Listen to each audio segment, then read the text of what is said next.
Hello and welcome to rounds 11 and 12 of the BSR GT Sprint Cup here on BSR TV live on YouTube. I'm Marcus Narris, thanks very much for joining us this evening. This evening's racing comes from, to give it its full name, Mount Panorama Racing Circuit, Bathurst. Or for the remainder of the evening just Bathurst, because it's going to be a hell of a lot easier on the voice box. So we've seen an interesting season so far. The first 10 races have certainly thrown up some fun and games and intrigue. We got, for the first time last week, our first double race winner. Carlos Foss took the second race victory last week in last week's adventures at Circuit of the Americas, making him the first participant in the series to win 2 races. Up until then, for the previous 9 races, we'd seen 9 separate winners, so certainly things very, very close in the championship. We've got a little over 3.5 minutes now before the start of the 11th round of the season, the first of the 2 races we'll be bringing you tonight. Just before we do that, I'll give you a bit of a rundown of the championship standings. Things are a lot closer now than certainly they were going into races 9 and 10 at Circuit of the Americas last week. Leading the way, by virtue of that double victory, is Carlos Foss. Carlos jumped 4 places to take first place and now leads the way in the championship with a total of 243 points. I know that there are a few people who viewed his move to take that second race victory as a little bit controversial. He got very, very close to Jamie Rushworth, being very polite then. Another way to put it is he completely doored Jamie Rushworth out of the way going into, I believe it was turn 12 last week at Circuit of the Americas, and that enabled him to get away and take the win. But whatever your views, he does have 2 race wins to his name and so leads the championship. Just behind him is Fabio Gonzalez, who we see continuing to have a very, very strong run in the championship, specifically taking advantage of the reverse grid setup. Fabio has been reasonably quick in the first races, and he's been able to make sure that he gets a good starting position for the second race of the evening, and has really been able to maximise his opportunities.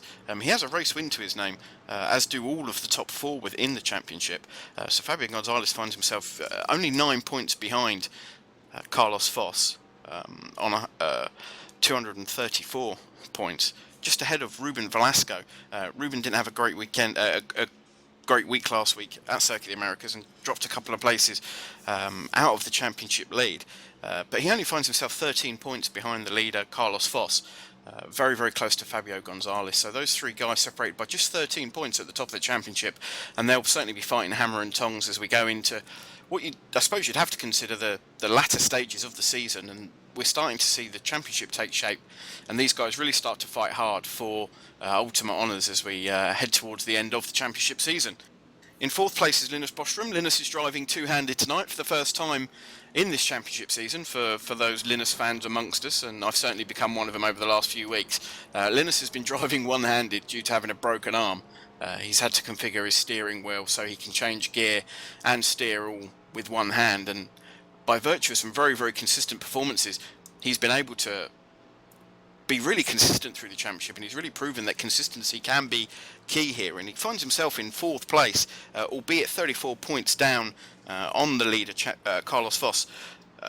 With him on points is Giancarlo Jaraquay, who finds himself, as I say, also 34 points down, just ahead of Juan Jose Sanchez, who didn't have a great week last week, unfortunately, at Circuit of the Americas, another guy who suffered reasonably badly in some of the races. In 7th place is Michael Stephen. 8th place is Sylvain Pomerade, the first of the Pomerade guys who race for JCL Sim Racing. Just behind him is Alain Tessier, who we haven't seen for the last few weeks, unfortunately. Alain had a very, very strong start to the season. Didn't take a race win, but again was very, very consistent. But we've seen him drop down the order over the last few weeks. In 10th place is Jose Vergara, just ahead of Ashley Sutton in 11th place. Ashley sits just ahead of the second of the Pomerades, Nicholas Pomerade, in 12th place. In 13th is Willem Botha for Team Extreme, just ahead of Matthew Dalton, who's a previous race winner. Matt Dalton racing for Team Oreca Matmut. Will certainly be looking to get back on track this week. He didn't have a very good run in Circuit of the Americas, and I know from his comments he was slightly disappointed with the way things went last week. 15th place is Cyril Thomas, just ahead of Jamie Rushworth, who had a very, very good chance of taking what would have been his first win of the season last week at Circuit of the Americas, the race that ultimately was won by Carlos Foss. He's just ahead of George Lee Wright, who's no longer with us in the championship. 18th place is David Baker, 19th Oki Stokenberger, and in 20th place is Kepa Zalbidi Garcia. So that gives you a good idea of exactly where we are in the championship. I'm certainly looking forward to a fairly interesting race tonight. Those regular viewers will know that these guys race fairly robustly, and on a circuit where there is no fewer than 4 corners named after people who died going through those corners at one stage or another, that should be all the clue you need, to just how treacherous this place can be. It's very, very bumpy, lots of elevation changes. And some of the guys were moaning about getting lots of off-tracks last week at Circuit of the Americas, but believe me, those guys will be wishing that they were getting off tracks this week. Throughout the mountain section, obviously everything's walled off here at Mount Panorama, so if you get a wheel off the racing line, you're not going to go on the grass, you're not going to go on the curb, you're not going to get an off track, you're going to be eating a face full of wall. And that's potentially going to be a problem. If we see an accident, the cars will have nowhere to go. So the grid's formed up and everybody's rolling away now behind the pace car. I'll just give you a quick rundown of the top places on the grid. The quickest driver in qualifying was Juan Jose Sanchez. A very, very strong run from him to take pole position. Sanchez, as we mentioned, currently sitting in 6th place in the championship. So he managed to get around in a time of 2 minutes and 3 seconds, .188. Just 1/10 of a second ahead of Ruben Velasco, who we've been saying has been having a very, very strong run. Ruben starts tonight 3rd in the championship. Andre Quintana is in 3rd place in the number 16 machine, with Fabio Gonzalez just behind him in 4th. Ashley Sutton, who's been enjoying somewhat of a revival over the last few weeks, finds himself in 5th, just ahead of Jose Vergara in 6th. Nigel Owen, Noel Lundberg, Sylvain Pomerade and Tian Dams rule out the top 10. So as they come around the last corner and take the start-finish line, they take the green flag and away they go, and everyone piles into the appropriately named Hell corner. Hopefully everyone will get through cleanly. We won't see any significant issues. Certainly from my perspective, it's key that these guys keep it clean going up into the mountain and certainly through that mountain section for the first couple of laps. This is a long race here tonight, as with all of these championship races. It's 25 minutes long per race, so there's certainly no need for them to hustle. And as we go up into the steep climb up into the mountain for the first time, it's Juan Jose Sanchez leading the way from Ruben Velasco, so very much as you were during the start. Andres Quintana has held on to 3rd place. Ashley Sutton's managed to make a move around Fabio Gonzalez and currently sits in 4th place with Jose Vergara behind him and Nigel Owen. So it looks like there's been some shuffling back there, because he certainly seems to have taken some places there, Ashley Sutton. So we'll try and work out exactly what's happened there, but Sutton will be delighted. As I say, he's been enjoying something of a renaissance over the last few weeks after some terrible luck in the first few rounds, and he's putting on a strong charge in the second half of the season. So as the guys hammer back down the hill again and go into this 7-turn complex that is just colloquially called the S's, but it really is 7 very, very difficult turns. 4 of these turns are off camber and downhill, so gravity and the lean of the circuit doing everything it possibly can to spit your GT car into the barriers. And as you'll be able to see from the pictures there, there's really no room for these guys to go. As I mentioned earlier on, if you get it a little bit wrong, it's going to go horribly wrong as they pile down the Conrod Straight now, coming into the chase, which is called the fastest corner in touring cars, and it certainly is the fastest corner ever taken in a touring car. They just whip through the chase now, and just on the run back down to the final corner, Murray's Bend, as we come to the end of this first lap of this 25-minute race. So these guys lapping at about 2 minutes a lap, which is a reasonably realistic pace, to be honest with you. The lap record around here is 2 minutes and 2 seconds. So it's reasonably representative. The fastest lap record round this Mount Panorama circuit in a GT car is actually set by a McLaren MP4 12C GT3. So there's a few McLarens in the field, but quite a way back. Certainly those top positions occupied by the usual fleet of BMW Z4 GT3s. So if we have a look at what's going on within the race, the closer battles at the moment seem to be involving Tian Dams in the number 301 car, who, as we speak, is fighting off a fairly concerted effort from it looks like Alex Millwood in the number 15 machine. Alex Millwood was alongside him coming into the first corner there, and he's tucked right up behind Tian Dams in that number 301 Team Extreme Z4 GT3. These guys battling for position, and Millwood just dropping back a little bit as they go up the hill into the the fast left-hander that sweeps them around into the S's section, and you really don't want to be catching the curb on the outside there if you can avoid it, because it will just spit you into the barrier on the other side.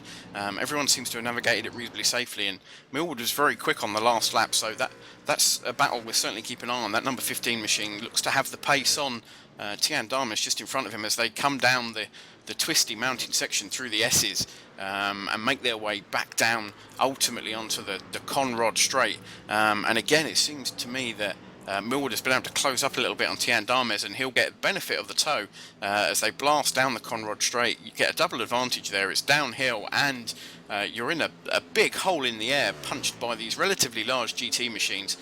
Bear in mind, these aren't slender aerodynamic machines by nature. They're based on production vehicles, and as such they tend to be quite large. As we see just behind those two guys, Vincenti Gaston Marti and it looks like we've lost Jose Vergara there in the number 77 car. He's travelling backwards through the chase, through that chicane at the end of the Conrod Straight. Let's go back and try and have a look, and it looks to me like he's tried to put a move on Ashley Sutton there, and at Sutton, it looks to me like it's just tagged him slightly as they're going through the corner. No real blame assigned to there. It looks to me very much like Vergara has taken advantage of that epic draft that we were talking about, and he was right on Sutton's tail as they came down through the Conrod Straight, and it bows uphill slightly and just curves round to the right ever so slightly before you go into this chicane at the chase, and it just looks to me like, you know, they're certainly side by side going into the corner, and Sutton's as close to that inside curb as you can reasonably expect anyone to be. If you catch that inside curb, it will bounce you out, and Vergara just not leaving enough room up his inside to let Sutton through cleanly. So certainly a racing incident there, but Vergara definitely could have left a little bit more space. Certainly could have made life a little bit easier for Ashley Sutton going through there. So as we make our way through the first 5 minutes of this race, we'll give you an idea of the position so far. Juan Jose Sanchez leads the way, but immediately behind him now is Ruben Velasco, as a result of all the fun and games we've had further down the field. So Sanchez no longer has the benefit of having a teammate behind him. Andreas Quintana has made his way up into second place, ahead of Ruben Velasco. So Sanchez is going to have the number 3 machine hot on his heels. The Playful Bet Overgaming guys, those blue and white Corsair sponsored cars, they've been very, very clever this season at making sure that they run in a pack, so they're able to produce a rear gunner, for want of a better phrase, for the leader, who can soak up some of that pressure. But Sanchez certainly not going to be enjoying that luxury as we go into this this fourth lap of the race. They go around Murray's Corner there, the final bend, across the start finish line again, and make the short run down to Hell Corner. He leads just by 0.8 of a second, with Ruben Velasco another 0.8 of a second behind Quintana in third place. So Sanchez is going to have to be on his toes. There are 2 or 3 places on this circuit where you can get a very good run on people. And speaking of a very good run, if we just look back at Nigel Owen in 4th place, Nigel fighting with Sylvain Pomerade for 4th and 5th place. Pomerade quite close as they make their way over that small hump in the middle of the straight there. A hump that used to require, in lower downforce cars, a lift to prevent yourself from going airborne. And Owen certainly has got Sylvain Pomerade all over the back of him as they make their way up into the twisty mountain section. And he's really going to have to be paying attention to make sure that he doesn't get jumped. Certainly not on the mountain section. It's very, very difficult through this tight, twisty section to make a pass. And common sense would say that you wouldn't even try it. But this section is all about staying very, very close to the car in front. If you can stay close enough that when you eventually get spat out through the slow left-hander that exit you onto the Conrod Straight, if you've got that draft, if you're close enough to take advantage of, as I said, that hole in the air that the car in front is punching, you have an excellent chance to make a move stick down into the chase. And once you're through in there, it's going to be at least another lap before the car chasing you, the car you've just taken, has an opportunity to really get you back. You can take a car after the run through turn 1 through Hell Corner, running up the mountain straight into the the second turn, which is Griffin's Bend, but it's certainly not an easy place to make a pass. The easiest place on the circuit to make the pass is just down here, and as we say, that Sylvain Pomerade is very, very close to the back end of Nigel Owen, moves to the outside. Owen very, very cleverly holds that inside line, stops his car, parks it on the apex, but has to run a little bit wide coming out of the chase there, and Pomerade is very, very close, but Owen doing a fantastic job of making sure that his car is exactly where he wants it to be, exactly where he needs it to be, to make sure that he keeps that number 114 car of Sylvain Pomerade behind him. Hell Corner is a very, very difficult corner to make a pass at. Not named Hell Corner because it's difficult. There used to be a tree stump on the outside of Hell Corner that claimed many a motorcyclist, and as we say that, these guys make their way past Willem Botha, who very, very sensibly, having left the pits in that Team Extreme machine, parks it again. There's that car's got absolutely no business whatsoever being on the circuit in the state it is, so Botha doing the right thing. And as I say that, Pomerade just in front finally makes his move. He gets up the inside of Owen and runs Owen wide, and all there is on the left-hand side of the circuit there is a concrete wall, so Owen has to get out of the throttle, and that's all it takes around here. Sylvain Pomerade got alongside, knew that he could run Nigel Owen out to the wall, and Owen would have a fairly straightforward choice to make: either have an accident or get out of the throttle and give the place to Sylvain Pomerade. So very aggressive but very fair racing there. Pomerade got that position, he got his car alongside through, you know, just sheer determination and good racing. You know, there's certainly no problem with that from my perspective, but he's not happy. He's clear he wants that place back, and he's making sure he stays very, very, very close to Pomerade in front. Meanwhile, Vincente Gascon-Marti, I believe it is behind these two guys, in the number 14 machine, is getting closer and closer as these guys fight. So what was a two-car battle is very, very quickly turning into a three-car battle for this 4th, 5th and 6th place. And the tables are turned now. Nigel Owen in that number 17 Golf Aston Martin liveried Z4 GT3 gets the draft and moves to the outside. Now he'll certainly be looking to put Pomerade under pressure coming into the chase. If you can hang on to the outside line, you take the inside line for the second part of the chase, which is a very, very, very shallow right-hander, and indeed he does. He gets the positioning perfectly right. Pomerade races him very, very fairly, and as we saw, not a repetition of the incident we saw earlier on involving Ashley Sutton, where Sutton wasn't given the room to make that move around the outside. Pomerade, a very, very fair racer, gives Owen the room he needs, and then launches a manoeuvre down the inside of him going into Hell Corner, and all that's going to do is slow them both down. You can't get a good drive out of Hell Corner on that inside line, and as we suspected, this fighting between those two guys has brought Vincente Gascon-Marti into play, and Marti has a huge run on Pomerade coming down the mountain straight. So as they make their way up towards Griffin's Bend, that very, very, very tight right-hander with a concrete wall outside, Pomerade's got his hands full of Marti, trying to keep him on the outside. Marti jinks to the right, not the smartest move there, because the next turn is a left-hand turn as they go through the cutting and up into Quarry Corner.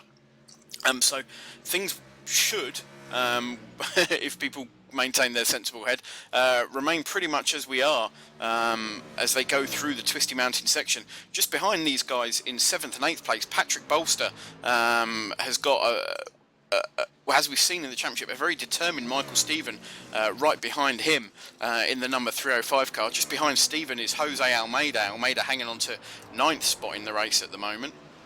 As we said, Almeida's been really conducting a little bit of a masterclass in patience in this championship. He won't do anything silly. We've not seen him, certainly not seen him go for any gaps that aren't really there, and he'll just be biding his time and seeing what's going on behind him. The same can't be said, however, for the three cars behind, led by Cedric Finsack in the first McLaren in the field. In fact, we've got two McLarens there. Finsack in that number 310 machine, immediately ahead of John and Carlo Jaraguay, and Jaraguay, as they thunder down the Conrod Straight, is trying to hold off Noel Lundberg. Noel Lundberg just behind Jaraguay, Jaraguay in the McLaren and Lundberg in the BMW, jostling for position. Jaraguay making sure he's keeping Lundberg behind him as they go into the chase again. Lundberg looks to the outside, but he's not going to make that work. You need to be alongside as you go into that corner to make that pass stick, and as they come out of the chase and certainly run down towards the final corner on the circuit, Murray's Corner, Lundberg has to hold station behind John and Carlo Juraquai, but as I say that, he gets a very, very good drive out of Murray's, and as they cross the start-finish line on the run down a hill corner, Lundberg looks up the inside of Juraquai. Now, the best thing Juraquai can do here is just hold his line, take his race. You know he's going to get a faster exit out of the corner by taking that slightly wider line. Lundberg, by virtue of going up the inside, gets a slower run away, so Juraquai will certainly be looking to see if he can take advantage of the draft to get a move up the inside of Lundberg as they go into Griffin's Bend, but I don't think he was close enough as they came out the corner, and indeed not. He's not going to get that done. So John and Carlo Juraquai really is sentencing himself to having to follow Noel Lundberg around for the remainder of this lap. And as we say that, this race is dividing up into small groups of little battles just ahead of these guys again. As we touched on earlier on, we've got Michael Stephen in hot pursuit of Patrick Bolster.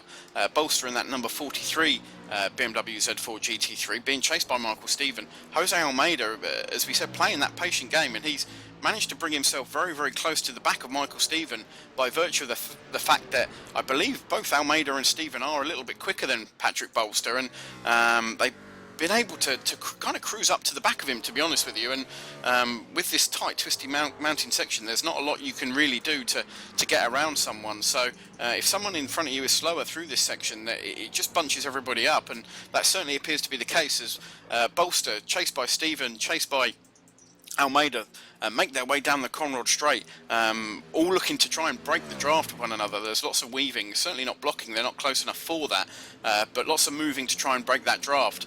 And these guys are as close as they've been really since the start of the race.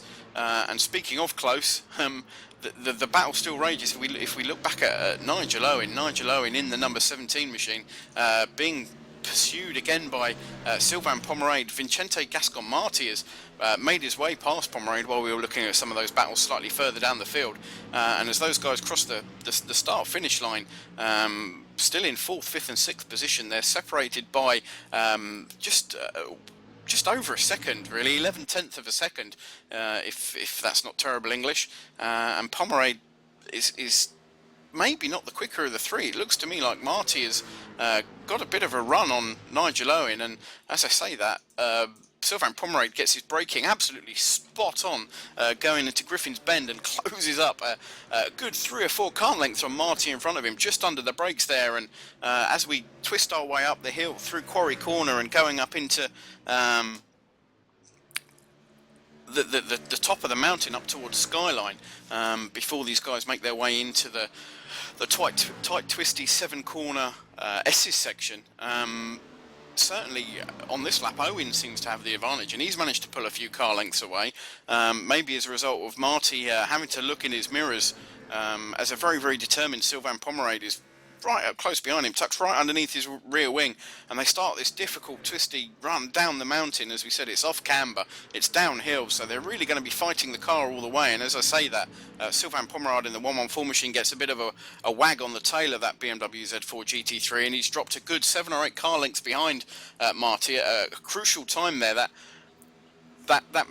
slight wiggle there Pomerade had just dropped him far enough behind Marty that he wasn't able to take advantage of the draft, and indeed Marty looking to make a move on Nigel Owen as they run down into the chase. So battles all through the field at the moment, and as we have a look back with the McLaren MP4 12C of John and Carlo Juraquai, he's got immediately behind him Cedric Finsack, and right up behind them now is Robert Henderson. So those two McLarens fighting for 12th and 13th position, very, very close to one another. It looks like Finsack might have had an incident at the end of the last lap. The lap chart had him running quite close to Noel Lundberg, in fact in front of Noel Lundberg for that 10th position, and he's certainly dropped back now to what would appear to be 13th spot, so right into the clutches of Robert Henderson in that Crown Plaza sponsored BMW Z4 GT3.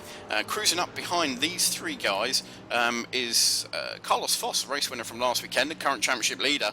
Foss didn't have a great time of it in qualification, to be honest with you. He wasn't able to do any better than 19th place, and as I say that, it looks like Nigel Owen has had a problem. We'll try and have a look at that for you, but Owen obviously in a very, very tight battle and defending from Vincente Gascon Marti. So as we look at the replay now, they go up into the tight twisty section through Griffin's Bend and make their way up into the left-hander of the cut, and it's very, very close, but Marty's certainly not appearing to be too close to the back end of Owen, and Owen's just he's just disappeared. I think he's either had a technical issue there. I can only believe it. This isn't the kind of circuit where you can pick up, I don't think, enough incidents to necessarily get you disqualified from the race, hit the incident limit. So we'll have to look at what's happened there, because Owen was running a very, very strong position, and he appears to be back with us. So he's had a problem with his connection there, unfortunately. So he's managed to hang on to that fourth place by virtue of one of the great things this iRacing code does. It will hang on to you for a period of time if you have a slightly dodgy connection. So you're able to maintain your racing position if your connection isn't 100% bang on perfect. So the good news is Nigel Owen is still with us, and he's still running hard in fourth place as those three guys, Owen, Marty and Sylvain Pomerade, make their way by the 23rd position, I think that's 22nd position, sorry, McLaren MP412C of Marcus Hamilton. And I noted as they made their way past the pits that the pits resemble a bit of a GT graveyard. There's cars parked all over the shop. So as we catch our breath, we head towards the last 5 minutes of this first race already, and it's been frantic stuff. Let me just run you quickly through the order as we keep an eye on this battle between Pomerade and Vicente Gascon Marti. So first place is still Juan Jose Sanchez. He's got Andreas Quintana just behind him. Third place is Ruben Velasco. Fourth place is this battle we're looking at now. Nigel Owen pulling away ever so slightly ahead of the number 14 machine of Vicente Gascon Marti, who, as we can see, is being paid very, very close attention by Sylvain Pomerade. Those guys running 4th, 5th and 6th. There's then a bit of a gap back to Michael Stephen. Michael Stephen has managed to jump Patrick Bolster, unseen by us. So Stephen in the number 305 Team Extreme machine, now running in 7th place, Bolster in 8th. Although these guys are a good 6 seconds behind the battle we're looking at now, some 27 seconds behind the leader. 9th place is Jose Almeida, ahead of Noel Lundberg. Giancarlo Jurquai is 11th, Cedric Finsack 12th, with Robert Henderson, Carlos Foss and Cyril Thomas rounding out the top 15. And if we have a look at Giancarlo Jurquai in 11th place, in the number 11 machine, he leads what is, with the exception of that Marty Pomerade battle, the closest battle on the field, in the field. And as I say that, Jurquai locks it up big time, coming out of that tight left-hander at Forest's elbow, so named because a motorcyclist called Forrest ground his elbow away going through that turn when he dropped his bike once. As I said, this is a circuit with 4 corners named after dead people, so he's very slow through there, and it's given Cedric Finsack just behind him a great run, a great opportunity to try and get through him at the chase. And we saw Finsack there probably be a little bit impatient. We saw earlier in the race what you can do there if you can get the car in the right place. Finsack just looked to the inside at the last minute as they went through the chase there and denied himself that right hand position, that prime position for the next bend. The result of that is we've now got a very, very tight group fighting over that 11th, 12th, 13th and 14th place. That group being led by Giancarlo Jurquai as these guys come up to lap Marcus Hamilton's MP412C GT3. Hamilton doing, again, a fantastic job of getting out of the way. So Giancarlo Jurquai remains in 11th place, ahead of Cedric Finsack. Just behind them is Robert Henderson, who just poked his nose out going into the second bend, into Griffin's Bend, to try and have a little bit of a look around Cedric Finsack if he could make that work. Just behind these guys is Carlos Foss, and as we've seen, Foss is generally very, very quick. Not particularly quick tonight, only running in 14th place after qualifying in 19th position, but he'll be doing everything he can to cruise up to the back of this train of cars and try and take advantage of any mistakes or slips or any slowdowns really from battling, as we see Finsack having to then defend very, very hard from Robert Henderson in that number 44 BMW Z4 GT3. And as they plunge down the hill through the S's for what will almost certainly be the penultimate time, there's just over 2 minutes and 20 seconds of this race remaining. Henderson is very, very close up behind Cedric Finsack, and he'll just be focused on making sure that he gets great drive out of this corner, and as they run down the Conrod straight, he doesn't get the power down as well as the McLaren in front of him, and indeed he's going to have to start looking in his mirrors, Robert Henderson, because Carlos Foss behind him in that number 96 machine is going to be very, very close as they come down into the chase, into this very, very quick left-right chicane section as they go through it now. Henderson runs his car out wide to keep Foss slightly behind him, so rather than being able to push home any advantage you may have had over Cedric Finsack, Robert Henderson is now going to have mirrors full of Carlos Foss as we move into what will be the final lap now, and Juan Jose Sanchez up front has got Andres Quintana in very, very close company, so we'll have a look at this battle as we go through the final lap. The last lap of the race was very, very, very, very fast from Andreas Quintana. Quintana running a 203.8 as opposed to a 204, a late 204.0 from Sanchez in front of him. So 0.3 of a second through there, and indeed. Quintana's fastest lap is half a second quicker than the fastest lap Sanchez is bound to manage. So as these guys run down the Conrod Straight for what it might not be the final time, it's going to be very, very close to see how these guys cross the start-finish line. Critically for them, they're coming up with to traffic. Ahead of them, they've got Ellis Stephen in that 18th place eBay machine. And if this does run for an additional lap, and it looks like it may well do, these guys might just squeak over the start-finish line before the clock expires. It's going to be very, very close. Certainly I know Juan Jose Sanchez in that number 10 car will be hoping that that clock just runs down, but I don't think he's going to get his wish. He's going to have to defend from a very, very determined looking Andres Quintana behind him for one more lap as they cross the finish line with 4 seconds remaining, so we will go into another lap, and if he can take advantage of it, Andres Quintana will be delighted. Juan Jose Sanchez will be kicking himself, and as we say that, as they run down the mountain straight into the entry to Griffin's Bend, they'll go over this hill, this dip that used to get airborne. Certainly Quintana now is right up behind Juan Jose Sanchez, so Sanchez, by virtue of crossing the finish line with, as it turned out, 3.5 seconds remaining on the time clock, took us into this additional lap, and he's going to have to defend hard. Now if Quintana can make this work correctly for him, he'll just stay very, very close to Sanchez as they go through the mountain section, as they just run up the hill now towards the very, very, very fast left-hander as they run through that left-hander as they make their way up towards Skyline, and Skyline represents the start of the run downhill as we go through there now, and down through Brox into the downhill section of the S's, and Ellis Stevens is very, very close in front, and it's very difficult to pass here, so inadvertently Stevens might come into play. He does exactly the right thing. A great job by Ellis Stevens to pull that car well out of the way and make sure that he isn't a factor in this battle for the lead on this final lap. And as we say that, it's Sanchez leads them out of that very, very tight left-hander at Forest Elbow down the Conrod Straight, and if anything, he's managed to gap Quintana ever so slightly, and Quintana's going to have to defend very, very hard from Ruben Velasco on this last corner. Velasco, of course, running third in the championship, and as we say that, Velasco makes a move up the inside. It's very, very close. They almost touch. He's going to have the outside line for the turn through the chase, and there's contact. Oh dear, Andres Quintana really didn't leave poor old Ruben Velasco very much room there. He's got the move done. He managed to defend that second place from Velasco, but maybe not completely fairly in my view, but regardless, Juan Jose Sanchez crosses the finish line to take the win in this 11th round of the season. Sanchez taking the win eventually from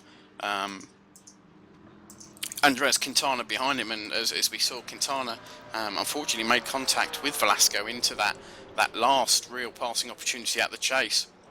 So Sanchez wins with a total time of 26 minutes 55 seconds, eventually 1.55 seconds ahead of Andres Quintana. Ruben Velasco managed to bring that machine home by third place. That top three really ran away from the rest of the field. Velasco managed to get going again and cross the finish line 6.7 seconds behind the leader, Juan Jose Sanchez. So third place for Velasco. Another 12.5 seconds down the field is Nigel Owen, who we saw involved in a great battle, but having some connection problems. Owen takes fourth place ahead of Sylvain Pomerade, who eventually managed to make the move stick on Vicente Gascon-Marti. Marti finishing in sixth place. Seventh is Jose Almeida ahead of Michael Stephen. Almeida making a very, very strong move right at the end there, unseen to us unfortunately, but as we said, he's a very patient driver, so he managed to beat Michael Stephen to the line by just 0.4 of a second.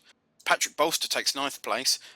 John Oncalo Joriquai hung on to what ultimately became 10th place for him, ahead of Cedric Finsack. Robert Henderson 12th. Carlos Foss has to settle for 13th place.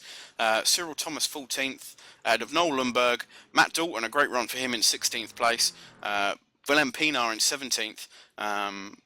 18th is Ellis Stevens.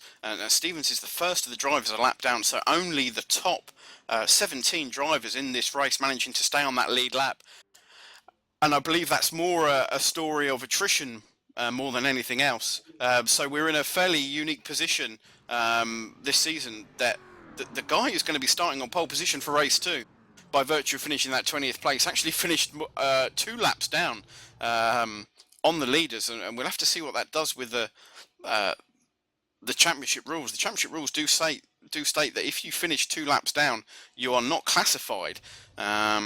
If that rule's enforced, however, we'll end up with a very, very jumbled up grid. The last driver who managed to take the checkered flag less than 2 laps down, just 1 lap down, was Steve Richardson in the number 35 machine. So it'll be interesting to see how they line up for the second race.